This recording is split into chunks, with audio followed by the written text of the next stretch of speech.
Beautiful ಹುಡುಗಿರು ಹಾಗೇನೆ ಪ್ರತಿಯೊಬ್ಬ ಪೋಷಕರು ನೋಡಲೇಬೇಕಾದಂತ ಸ್ಟೋರಿ ಇದು. ಬ್ಯೂಟಿ ಅಂತ ಬ್ಯೂಟಿ ಪಾರ್ಲರ್ಗೆ ತೆರಳೋ ಯುವತಿಯರೇ ಎಚ್ಚರಿಕೆ ಎಂದಿರಿ. ಗುಂಗುರು ಕೂದಲು ಇದೆ ಅಂತ ಹೇರ್ ಸ್ಟ್ರೇಟ್ನಿಂಗ್ ಮಾಡಿಸಿದ ಯುವತಿಗೆ ಅದೇ ಸಾವಿಗೆ ಕಾರಣವಾಗಿದೆ ಅನ್ನೋ ಮಾತು ಕೇಳಿ ಬರ್ತಾ ಇದೆ.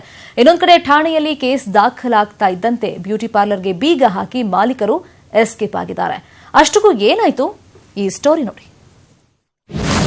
ಚಂದದ ಕೂದಲಿಗಾಗಿ ಹೇರ್ ಸ್ಟ್ರೇಟ್ನಿಂಗ್ ಮಾಡಿಸಿದ್ಲು. ಬ್ಯೂಟಿ ಎಡವಟ್ಟಿನಿಂದ ಪ್ರಾಣವನ್ನೇ ಬಿಟ್ಲು. ಈ ಫೋಟೋದಲ್ಲಿರುವ ಈ ಯುವತಿ ಹೆಸರು ನೇಹಾ ಗಂಗಮ್ಮ. ಕೊಡಗು ಜಿಲ್ಲೆ ವಿರಾಜಪೇಟೆ ತಾಲೂಕಿನ ಕೊಟ್ಟಗೇರಿಯ ನಿವಾಸಿ ಪೆಮ್ಮಯ್ಯ ಹಾಗೂ ಶೈಲಾ ದಂಪತಿಯ ಪುತ್ರಿ. 19 ವರ್ಷದ ನೇಹಾ ಮೈಸೂರಿನ ಸೇಂಟ್ ಜೋಸೆಫ್ ಕಾಲೇಜಿನಲ್ಲಿ ಮೊದಲ ವರ್ಷದ BBA ವ್ಯಾಸಂಗ ಮಾಡ್ತಾ ಇದ್ಲು. 1.5 ತಿಂಗಳ ಹಿಂದೆ ಮೈಸೂರಿನ ರೋಹಿಣಿ ಬ್ಯೂಟಿ ಪಾರ್ಲರ್ನವರು ಸ್ಪೆಷಲ್ ಆಫರ್ ಅಂತ ನೇಹಾಳ ತಲೆ ಕೆಡಿಸಿ ಹೇರ್ ಸ್ಟೈಲಿಂಗ್ ಮಾಡಿದ್ದಾರೆ.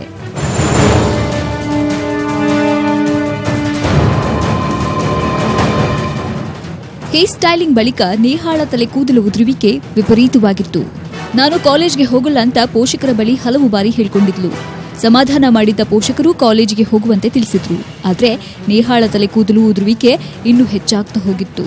ಇದರಿಂದ ತೀವ್ರ ಖಿನ್ನತೆಗೆ ಒಳಗಾಗಿದ್ದ ನೇಹಾ ಆಗಸ್ಟ್ 28ರಂದು ಲಕ್ಷ್ಮಣ ತೀರ್ಥ ನದಿಗೆ ಹಾರಿ ಆತ್ಮಹತ್ಯೆಗೆ ಶರಣಾಗಿದ್ದಾಳೆ ಎಂದು ಪೋಷಕರು ಹೇಳಿದ್ದಾರೆ. ಏನು ರೈಟ್ ಸೈಡ್ ಒಂದು ಫ್ರಂಟ್ ಭಾಗ, ಲೆಫ್ಟ್ ಸೈಡ್ ಫ್ರಂಟ್ ಭಾಗ ಅವರು ಸ್ಟ್ರೈಟ್ನಿಂಗ್ ಮಾಡಿಕೊಟ್ಟು ಹಿಂಭಾಗನ ಹಾಗೆ ಬಿಟ್ಬಿಟ್ಟಿದ್ದಾರೆ. ಅದು ಒಂದು ಜನರು ನೋಡ್ಲಿಕ್ಕೆ ಮತ್ತು ಅವರ ಸಹಪಾಠಿಗಳನ್ನ ನೋಡ್ಲಿಕ್ಕೆ ಬಹಳ ಅಸಹ್ಯವಾಗಿ ಕಾಣ್ತಿತ್ತಂತೆ. ಹಾಗೆ ಎಲ್ಲಾ ಹುಡುಗಿಯರು ನಗಾಡ್ಕೊಂಡು ಅವಳನ್ನ ತಮಾಷೆ ಮಾಡಿದ್ರಂತೆ. ಅಲ್ಲಿಂದ ಅವಳು ಮಾನಸಿಕವಾಗಿ ಬಹಳ ನೊಂದಿದ್ದಳು. ಸ್ಥಳೀಯರು ಮತ್ತು ಪೊಲೀಸರ ಹುಡುಕಾಟದಿಂದ ಇವತ್ತು ನೇಹಾ ಶವ ಪತ್ತೆಯಾಯಿತು.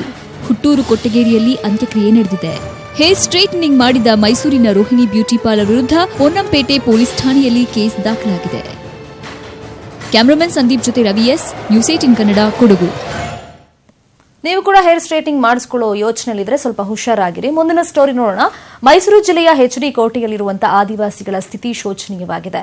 ಅನ್ನ, ಇರೋಕ್ ಮನೆ, ಕುಡಿಯೋಕೆ ಶುದ್ಧ ನೀರಿಲ್ಲದೆ ದುಸ್ತರ ಬದುಕನ್ನ ಅಲ್ಲಿನ ಜನ ಸಾಗಿಸ್ತಾ ಇದ್ದಾರೆ.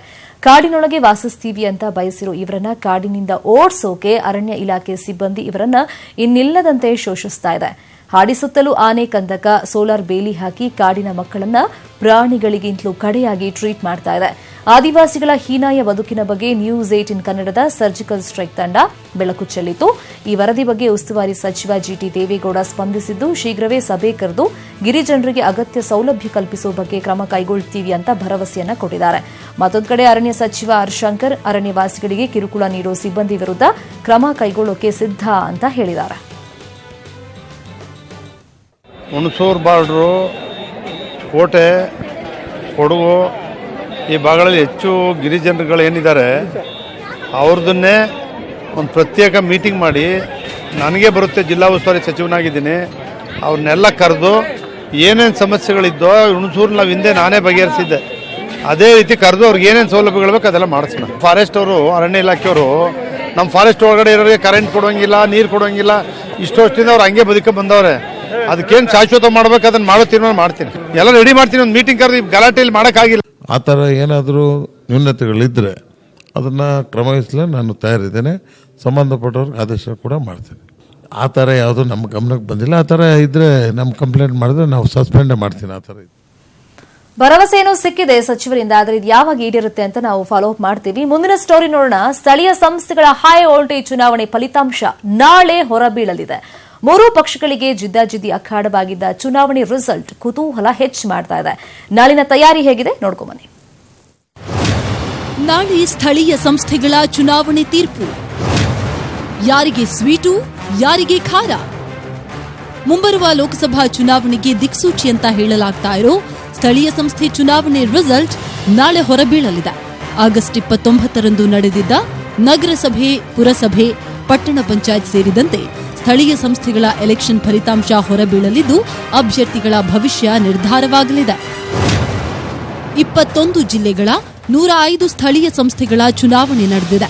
ಇದರಲ್ಲಿ 3 ಮಹಾನಗರ ಪಾಲಿಕೆ, 29 ನಗರಸಭೆ, 53 ಪುರಸಭೆ, 20 ಪಟ್ಟಣ ಪಂಚಾಯತ್ಗಳಿವೆ.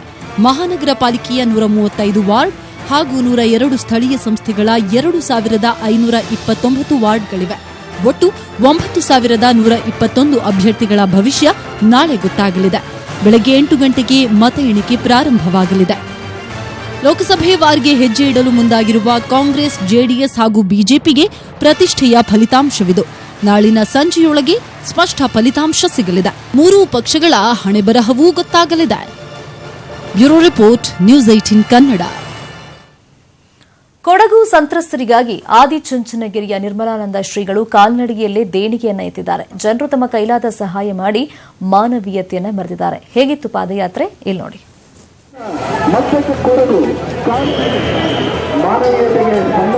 ಕೊಡಗಿನ ನೆರೆ ಸಂತ್ರಸ್ತರಿಗಾಗಿ ಆದಿಚುಂಚನಗಿರಿಯ ಶ್ರೀ ನಿರ್ಮಲಾನಂದ ಶ್ರೀಗಳು ಬೆಂಗಳೂರಿನ ವಿಜಯನಗರದ ಆದಿಚುಂಚನಗಿರಿ ಶಾಖಾ ಮಠದಿಂದ ಸಂಕಷ್ಟಹರ ಗಣಪತಿ ದೇವಸ್ಥಾನದವರೆಗೆ ಕಾಲ್ನಡಿಗೆಯಲ್ಲೇ ಜಾಥಾ ಮಾಡಿ ದೇಣಿಗೆ ಸಂಗ್ರಹಿಸಿದ್ರು. ಪಾದಯಾತ್ರೆಯಲ್ಲಿ ರಾಜ್ಯದ ವಿವಿಧ ಭಾಗದ ಮಠಾಧೀಶರು, ಶಾಸಕ ವಿ ಸೋಮಣ್ಣ, ಮಾಜಿ ಸಚಿವ ಎಂ ಕೃಷ್ಣಪ್ಪ ಸೇರಿದಂತೆ ಕಾರ್ಪೊರೇಟರ್ಗಳು, ವಿದ್ಯಾರ್ಥಿಗಳು, ಸಾರ್ವಜನಿಕರು ಪಾಲ್ಗೊಂಡಿದ್ರು. ಕೊಡಗಿನ ಆ ಭಾಗದಲ್ಲಿ ಅತಿವೃಷ್ಟಿಯಿಂದ ಅಲ್ಲಿ ಪ್ರವಾಹಗಳಾಗಿ ಜನಜೀವನಕ್ಕೆ ಸಮಸ್ಯೆ ಆದದ್ದಾದ್ರೆ ನಾವು ಕೈಗೊಳ್ಳಬೇಕಾಗಿರ್ತಕ್ಕಂಥ ಹಲವಾರು ಜನೋಪಯೋಗಿಯಾಗಿರ್ತಕ್ಕಂಥ ಕಾರ್ಯಕ್ರಮಗಳು ಎಲ್ಲವನ್ನು ಕೂಡ ಒಟ್ಟುಗೂಡಿಸಿಕೊಂಡು ಈ ಕಾರ್ಯಕ್ರಮಕ್ಕೆ ನಮ್ಮೆಲ್ಲ ಮಠಾಧೀಶರು, ವಿವಿಧ ಧರ್ಮದ ಗುರುಗಳು ಒಂದು ಕರೆಗೆ ಎಲ್ಲರೂ ಕೂಡ ಬಂದು ಪ್ರೀತಿಯಿಂದ ಸ್ಪಂದಿಸಿದ್ದಾರೆ. ನಾನು ಕೈ ಮುಗಿದು ವಿನಂತಿ ಮಾಡೋದೇನು ಅಂತ ಅಂದ್ರೆ, ನೀವು ಆ ಕೊಡಗಿನ ಜನರಿಗೆ ತಮ್ಮ ಅಮೂಲ್ಯವಾದ ಕಾಣಿಕೆಯನ್ನ ತಾವೆಲ್ಲರೂ ಕೂಡ ಸಲ್ಲಿಸಬೇಕು. ಹೆಚ್ಚಿನ ಸಂಖ್ಯೆಯಲ್ಲಿ, ಅಧಿಕ ಸಂಖ್ಯೆಯಲ್ಲಿ ಸಲ್ಲಿಸಬೇಕು ಅಂತ ಹೇಳಿ ತಮ್ಮಲ್ಲಿ ಪ್ರಾರ್ಥನೆ ಮಾಡಿದ್ರು. ಜಾಥಾದ ವೇಳೆ ನಮ್ಮವರು ತಂಡದವರು 1 ಕೋಟಿ ರೂಪಾಯಿ ಮೊತ್ತದ ಚೆಕ್ ನೀಡಿದ್ರು. ಜೊತೆಗೆ ಮಾಜಿ ಸಚಿವರಾದ ವಿ ಸೋಮಣ್ಣ 20 ಲಕ್ಷ, ಎಂ ಕೃಷ್ಣಪ್ಪ 25 ಲಕ್ಷ, ಶಾಸಕ ಗೋಪಾಲಯ್ಯ 2 ಲಕ್ಷ ರೂಪಾಯಿ ದೇಣಿಗೆ ಕೊಟ್ಟರು.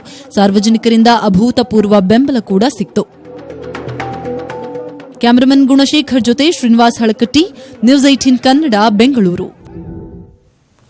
ನಾಡಹಬ್ಬ ಮೈಸೂರು ದಸರಾಗೆ ದಿನಗಣನೆ ಶುರುವಾಗಿದೆ. ಕಾಡಿನಿಂದ ಅರಮನೆ ಕಡೆಗೆ ಗಜಪಯಣ ಶುರುವಾಗಿದೆ. ಸಂಭ್ರಮದೊಂದಿಗೆ ಮೈಸೂರಿನತ್ತ ಹೆಜ್ಜೆ ಹಾಕ್ತಿದೆ ಅರ್ಜುನನ ಟೀಮ್. ಆ ಸ್ಟೋರಿಯನ್ನ ಇಲ್ಲಿ ನೋಡಿ.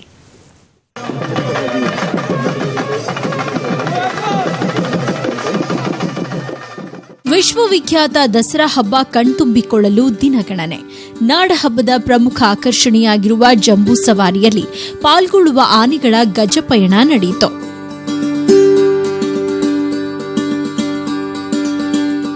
ಹುಣಸೂರು ತಾಲೂಕಿನ ನಾಗರಹೊಳೆ ರಾಷ್ಟ್ರೀಯ ಉದ್ಯಾನವನದ ವೀರೇನಹೊಸಹಳ್ಳಿಯಲ್ಲಿ ಗಜಪಯಣಕ್ಕೆ ಚಾಲನೆ ನೀಡಲಾಯಿತು. ಸಿಂಗಾರಗೊಂಡಿದ್ದ ಗಜಪಡೆಗೆ ದೀಪ ಬೆಳಗಿ ಪುಷ್ಪ ಸಮರ್ಪಣೆಯೊಂದಿಗೆ ವಿಶೇಷ ಪೂಜೆ ಸಲ್ಲಿಸಲಾಯಿತು. ವಿಜಯದಶಮಿಯ ಜಂಬೂ ಸವಾರಿಯಲ್ಲಿ ಪಾಲ್ಗೊಳ್ಳುವ ಒಟ್ಟು 12 ಆನೆಗಳ ಪೈಕಿ 5 ಆನೆಗಳ ಮೊದಲ ತಂಡ ಮೈಸೂರಿನತ್ತ ಪಯಣ ಬೆಳೆಸಿದ್ವು. ಚಿನ್ನದ ಅಂಬಾರಿ ಹೊರುವ ಅರ್ಜುನನ ನೇತೃತ್ವದಲ್ಲಿ ಧನಂಜಯ, ವಿಕ್ರಮ, ಚೈತ್ರ ಹಾಗೂ ವರಲಕ್ಷ್ಮಿ ಆನೆಗಳು ಮೈಸೂರಿನತ್ತ ಹೊರಟವು. ಮೈಸೂರು ಜಿಲ್ಲಾ ಉಸ್ತುವಾರಿ ಸಚಿವ ಜಿಟಿ ದೇವೇಗೌಡ ಗಜಪಡೆಗೆ ಪುಷ್ಪಾರ್ಚನೆ ಮಾಡಿ ಗಜಪಯಣಕ್ಕೆ ಚಾಲನೆ ನೀಡಿದರು.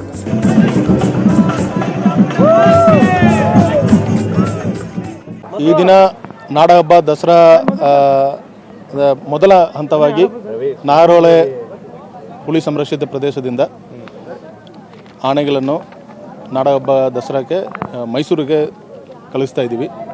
ಈಗಾಗಲೇ ನಮ್ಮಲ್ಲಿ ಅರ್ಜುನ, ಗೋಪಿ, ಧನಂಜಯ, ವರಲಕ್ಷ್ಮಿ ಮತ್ತು ಚೈತ್ರ ಬಂದಿಪುರದಿಂದ ಬರ್ತದೆ. ಉಳಿದ ಆನೆನ ಈ ಪ್ರಥಮ ಹಂತದಲ್ಲಿ ಈ 6 ಆನೆನ ಕಳಿಸ್ತಾ ಇದ್ದೀವಿ. ಕ್ಯಾಪ್ಟನ್ ಅರ್ಜುನನ ನೇತೃತ್ವದ ಆನೆಗಳ ತಂಡ ಹಾಗೂ ಇನ್ನಿತರೆ ಆನೆಗಳ ತಂಡ ಸೆಪ್ಟೆಂಬರ್ 5ರಂದು ಮೈಸೂರು ಅರಮನೆ ಪ್ರವೇಶಿಸಲಿವೆ. ಜಿಲ್ಲಾಡಳಿತದಿಂದ ಸ್ವಾಗತ ಸಮಾರಂಭ ಏರ್ಪಡಿಸಲಾಗಿದ್ದು ಸಾಂಪ್ರದಾಯಿಕವಾಗಿ ಬರಮಾಡಿಕೊಳ್ಳಲಾಗುವುದು. ಕ್ಯಾಮರಾಮನ್ ಮಧು ಜೊತೆ ಎಸ್ಎಂ ನಂದೀಶ್, ನ್ಯೂಸ್ 18 ಕನ್ನಡ, ಮೈಸೂರು. ತುಂಗಭದ್ರಾ ಜಲಾಶಯದ ಹೊರ ಹರಿವು ಹೆಚ್ಚಳ ಕಂಡ ಹಿನ್ನೆಲೆಯಲ್ಲಿ ಹಂಪಿಯ ಪುರಂದರದಾಸರ ಮಂಟಪ ಸೇರಿದಂತೆ ಕೆಲ ಸಾಲು ಮಂಟಪಗಳು ಮತ್ತೆ ಮುಳುಗಿವೆ. ಕಳೆದೆರಡು ದಿನಗಳಿಂದ ಜಲಾಶಯದ ಒಳಹರಿವು ಹೆಚ್ಚಳವಾಗಿದೆ. ಸದ್ಯ ಜಲಾಶಯದಲ್ಲಿ 96.93 ಟಿಎಂಸಿ ನೀರಿದೆ. ಇದರಿಂದಾಗಿ ಜಲಾಶಯಕ್ಕೆ ಬರೋ ಒಳಹರಿವಿನ ಅಷ್ಟೂ ನೀರನ್ನು ಹೊರಬಿಡಲಾಗುತ್ತಿದೆ. 50,000ಕ್ಕೂ ಹೆಚ್ಚು ಕ್ಯೂಸೆಕ್ ನೀರು ಬಿಟ್ಟಿದ್ದರಿಂದ ಹಂಪಿಯ ನದಿ ಪಾತ್ರದಲ್ಲಿರುವಂತಹ ಶ್ರೀ ಪುರಂದರದಾಸ ಮಂಟಪ ಸಂಪೂರ್ಣವಾಗಿ ಮುಳುಗಿದೆ. ಕೋದಂಡರಾಮ ದೇವಸ್ಥಾನದ ರಸ್ತೆಯಲ್ಲಿರೋ ಒನಕೆಕಿಂಡಿ ಮಾರ್ಗದವರೆಗೆ ನದಿ ನೀರು ಹರಿತಾ ಇದೆ. ಹಂಪಿಯಿಂದ ಆನೆಗುಂದಿ ಹಾಗೂ ವಿರುಪಾಪುರ ಗಡ್ಡೆಗೆ ತೆರಳುತ್ತಾ ಇದ್ದ ಬೋಟ್ ಓಡಾಟ ಸ್ಥಗಿತಗೊಳಿಸಲಾಗಿದೆ.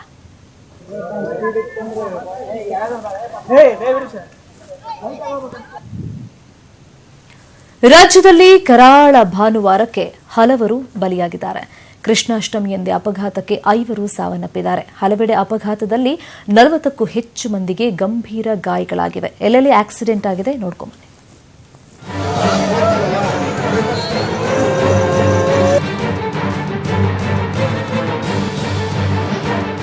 ತುಮಕೂರಿನಲ್ಲಿ ಕೃಷ್ಣಾಷ್ಟಮಿ ಎಂದೇ 3 ಭೀಕರ ಅಪಘಾತಕ್ಕೆ ಬಲಿಯಾಗಿದ್ದಾರೆ. ಕೊರಟಗೆರೆ ಪಟ್ಟಣದ ಬೈಪಾಸ್ ಬಳಿ ಬೈಕ್ಗಳ ನಡುವೆ ಡಿಕ್ಕಿಯಾಗಿದೆ. ಅತಿ ವೇಗವಾಗಿ ಬಂದು ಡಿಕ್ಕಿಯಾದ ಹಿನ್ನೆಲೆ ಸ್ಥಳದಲ್ಲೇ 3 ಬೈಕ್ ಸವಾರರು ಕೊನೆಯುಸಿರೆಳೆದಿದ್ದಾರೆ. ಸ್ಥಳದಲ್ಲಿ ಮೃತರ ಪೋಷಕರ ಆಕ್ರಂದನ ಮುಗಿಲು ಮುಟ್ಟಿತ್ತು.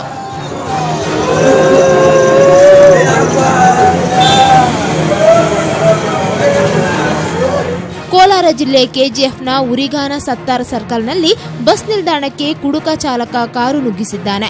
ಕುಡುಕ ಮಾಡಿದ ಅವಾಂತರಕ್ಕೆ ನಿಲ್ದಾಣದಲ್ಲಿ ಕುಳಿತಿದ್ದ ವೃದ್ಧರೊಬ್ಬರು ಸ್ಥಳದಲ್ಲಿ ಪ್ರಾಣ ಕಳೆದುಕೊಂಡಿದ್ದಾರೆ. ಸ್ಥಳದಲ್ಲೇ ಇದ್ದ ಇನ್ನಿಬ್ಬರಿಗೆ ಗಂಭೀರ ಗಾಯವಾಗಿದ್ದು ಜಿಲ್ಲಾಸ್ಪತ್ರೆಯಲ್ಲಿ ಚಿಕಿತ್ಸೆಗೆ ದಾಖಲಿಸಲಾಗಿದೆ. ಇನ್ನು ದನಮಟ್ಟಳ್ಳಿ ಗ್ರಾಮದ ಬಳಿ ಕೃಷ್ಣ ಜನ್ಮಾಷ್ಟಮಿಗೆ ಶಾಲಾ ಮಕ್ಕಳನ್ನು ಕರೆದೊಯ್ಯುತ್ತಿದ್ದ ಆಟೋ ಪಲ್ಟಿಯಾಗಿ 6 ವಿದ್ಯಾರ್ಥಿನಿಯರಿಗೆ ಗಾಯವಾಗಿದ್ದು ಆಸ್ಪತ್ರೆಗೆ ದಾಖಲಿಸಲಾಗಿದೆ.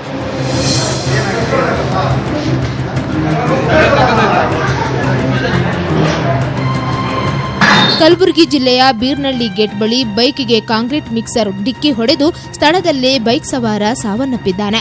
ಮತ್ತೊಂದೆಡೆ ರಾಯಚೂರಿನ ಸಿರವಾರ ತಾಲೂಕಿನ ಆನಂದಗಲ್ ಬಳಿ ಟಮ್ ಪಲ್ಟಿಯಾಗಿ ಕೂಲಿ ಕೆಲಸಕ್ಕೆ ಹೊರಟಿದ್ದ 40 ಜನರಿಗೆ ಗಂಭೀರ ಗಾಯಗಳಾಗಿವೆ. Bureau report, News 18 Kannada. Belagavi ಜಿಲ್ಲಾ ಕಾಂಗ್ರೆಸ್ ನಾಯಕರ ನಡುವಿನ ಮುಸುಕಿನ ಗುದ್ದಾಟ ಈಗ ಅಕ್ಷರಶಃ ಬೀದಿಗೆ ಬಿದ್ದಿದೆ. ಜಾರಕಿಹೊಳಿ ಸಹೋದರರು ಹಾಗೂ ಲಕ್ಷ್ಮೀ ಹೆಬ್ಬಾಳ್ಕರ್ ನಡುವಿನ ಕೋಲ್ಡ್ ವಾರ್ ಸ್ಫೋಟಗೊಂಡು ಕಾಂಗ್ರೆಸ್ ಹೈಕಮಾಂಡ್ಗೆ ತಲೆ ಬಿಸಿ ತಂದಿದೆ. ಅದು ಯಾವ ಮಟ್ಟಕ್ಕೆ ಅಂದ್ರೆ ಬೆಳಗಾವಿ ವಿಚಾರಕ್ಕೆ ಎಂಟ್ರಿ ಆದ್ರೆ ಪಕ್ಷ ಬಿಟ್ಟು ಬಿಜೆಪಿಗೆ ಹೋಗ್ತೀವಿ ಅನ್ನೋ ಮಟ್ಟಕ್ಕೆ. ಹೇಗಿದೆ ಈ ಫೈಟ್, ಎಲ್ಲಿ ತನಕ ಬಂದಿದೆ ನೋಡಿ.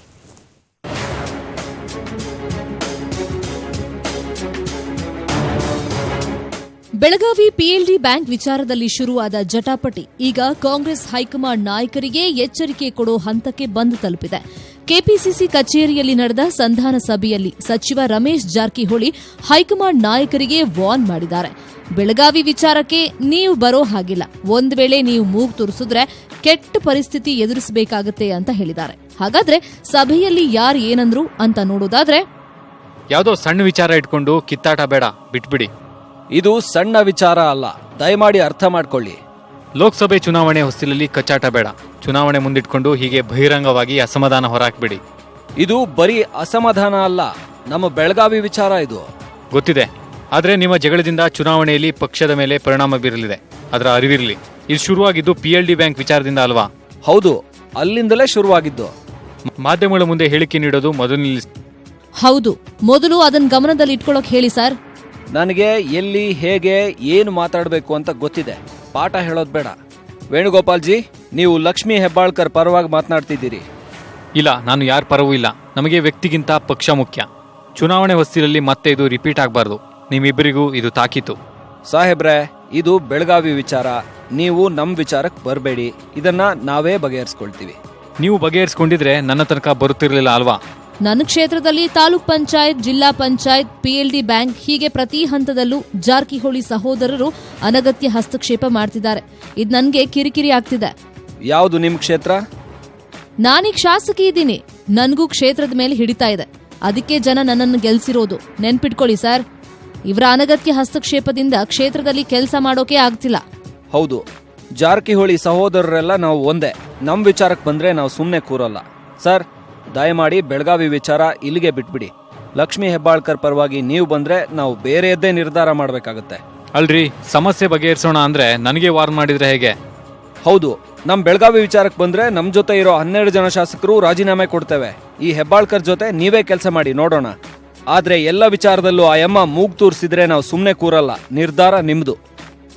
ಇಲ್ಲಿವರೆಗೂ ಸುಮ್ಮನೆ ಕುಳಿತಿದ್ದ ಸತೀಶ್ ಜಾರಕಿಹೊಳಿ ಹೇಳೋದೆಲ್ಲ ಹೇಳಾಯ್ತಲ್ಲ, ಏನಾದ್ರೂ ಮಾಡ್ಕೊಳ್ಳಿ, ನೀ ನಡಿ ಹೊರಡೋಣ ಅಂತ ಸಚಿವ ರಮೇಶ್ ಜಾರಕಿಹೊಳಿ ಅವರನ್ನ ಕರ್ಕೊಂಡು ಹೊರಬಂದ್ರು.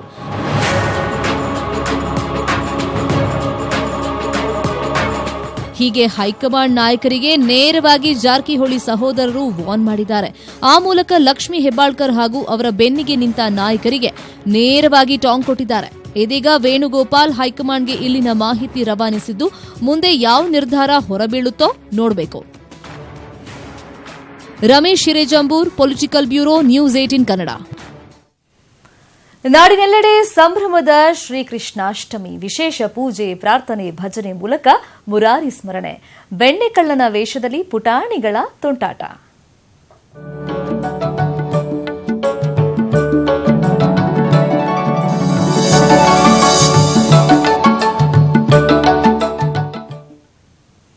ಎಲ್ಲಿ ನೋಡಿದ್ರು ಶ್ರೀಕೃಷ್ಣನ ವಿವಿಧ ರೂಪ. ಒಂದ್ ಕಡೆ ಕಂದ ಕೃಷ್ಣ ಕಂಡ್ರೆ ಮತ್ತೊಂದ್ ಕಡೆ ಕಿಶೋರ ಕೃಷ್ಣ, ಬಾಲಕೃಷ್ಣ, ಪಕ್ಷಿ ಕೃಷ್ಣ, ಯಶೋಧ ಕೃಷ್ಣನ ಸೊಬಗು. ಕಣ್ಣು ಹಾಯಿಸಿದಲ್ಲೆಲ್ಲ ಕೃಷ್ಣ ರೂಪ. ಗೋಪಿಲೋಲನ ಜನ್ಮದಿನದ ಸಡಗರ ಇಲ್ಲಿದೆ ನೋಡಿ. ಜಯ ಜನಾರ್ದನ ಕೃಷ್ಣ ರಾಧಿಕಾಪತೆ, ಜನ ವಿಮೋಚನ ಕೃಷ್ಣ ಜನ್ಮ ಮೋಚನ. ಕೃಷ್ಣನ ಊರು ಉಡುಪಿಯಲ್ಲಿಂದು ಜನ್ಮಾಷ್ಟಮಿ ಸಂಭ್ರಮ ಜೋರಾಗಿತ್ತು. ಪುಷ್ಪಾಲಂಕಾರದಿಂದ ಕಂಗೊಳಿಸ್ತಾ ಇದ್ದ ಉಡುಪಿ ಮಠದೊಳಗೆ ರಾಜಾಂಗಣದಲ್ಲಿ ನಡೆದ ಮುದ್ದು ಕೃಷ್ಣ ವೇಷ ಸ್ಪರ್ಧೆಯಲ್ಲಿ ಪುಟ್ಟ ಪುಟ್ಟ ಮಕ್ಕಳು ಪಾಲ್ಗೊಂಡಿದ್ರು. ನಾಳೆ ದಿನಪೂರ್ತಿ ಕೃಷ್ಣ ಲೀಲೋತ್ಸವ ಕಾರ್ಯಕ್ರಮಗಳು ನೆರವೇರಲಿದೆ.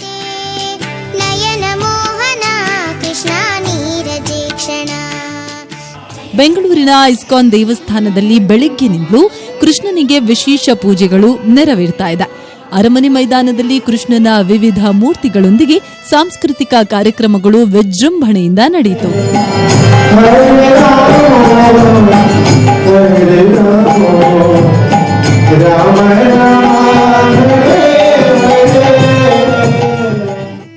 ರಾಯಚೂರಿನಲ್ಲಿ ವಿವಿಧೆಡೆ ಕೃಷ್ಣನ ಜನ್ಮಾಷ್ಟಮಿ ಸಂಭ್ರಮ ಕಳೆಗಟ್ಟಿದೆ.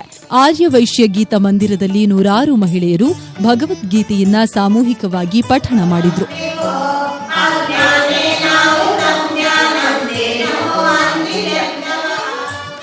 ಮಂಗಳೂರಿನ ಕದ್ರಿ ಶ್ರೀ ಮಂಜುನಾಥೇಶ್ವರ ದೇವಸ್ಥಾನದ ಆವರಣ ಇಂದು ಸಂಪೂರ್ಣ ಕೃಷ್ಣ ಲೋಕವಾಗಿ ಮಾರ್ಪಾಡಾಗಿತ್ತು.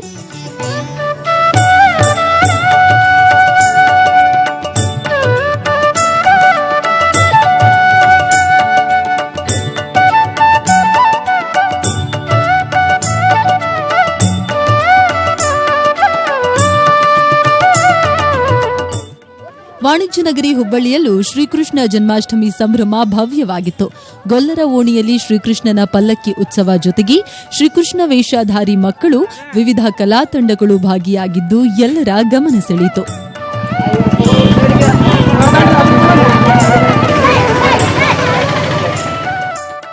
ವಿಜಯಪುರದಲ್ಲಿ ತುಳಸಿ ಎಲೆಗಳಿಂದ ಅಲಂಕಾರವಾದ ಶ್ರೀಕೃಷ್ಣ ಮೂರ್ತಿಗೆ ಲಕ್ಷ ತುಳಸಿ ಅರ್ಚನೆ ಪೂಜೆ ಸಲ್ಲಿಸಿ ಭಕ್ತರು ಭಾವಪರವಶರಾದರು.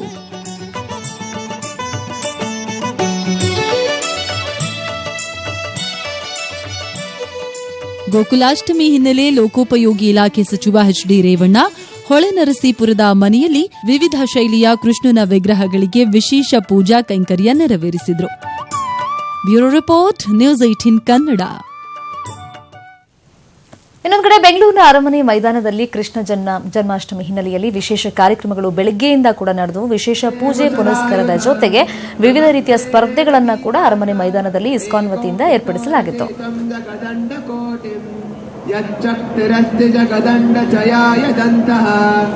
ಅಂಡಾಂತರಸ್ಥ ಪರಮಾಣು ಚಯಾಂತರಸ್ಥಂ